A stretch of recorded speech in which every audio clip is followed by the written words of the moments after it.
అమ్మ కోసం లేగదూడల ఆక్రందన ఇది. 1, 2 కావు 52 లేగదూడలు తిరుపతి గోశాలలో తల్లి కోసం ఎదురు చూస్తున్నాయి.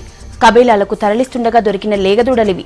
పుట్టి కొద్ది రోజులు కూడా కాకముందే ఈ లేగదూడల్ని కబేలాలకు తరలించడానికి ప్రయత్నం చేశారు కొందరు వ్యాపారులు.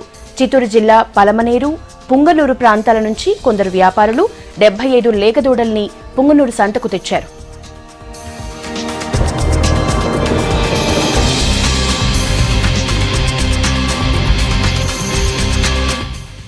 విషయం తెలుసుకున్న పోలీసులు దాడి చేసి వాటి అమ్మకాలను అడ్డుకున్నారు. అయితే 2-3 రోజులుగా కసాయిల చేతిలో ఉన్న లేగదూడలు పాల కోసం తలడిల్లి చనిపోయాయి.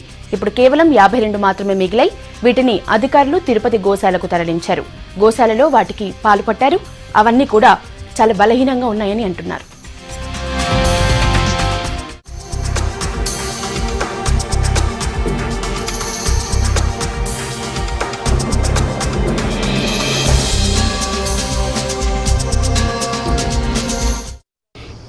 ఒక వారం దూడలు, 10 రోజులు ఉన్న దూడలు, 20 రోజులు ఉన్న దూడలు అన్నీ కూడా కలిసి 52 కోడి దూడలు.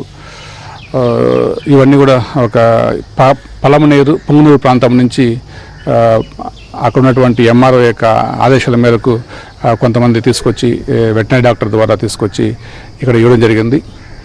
వాళ్ళు ఎప్పుడైతే ఈ స్లాటర్కి పోతున్నాయని చెప్పారో టీటీడీ కూడా వెంటనే స్పందించి ఈ కోడదూడలు తీసుకురావాలంటే సంరక్షిస్తామని చెప్పి తీసుకోవడం జరిగింది.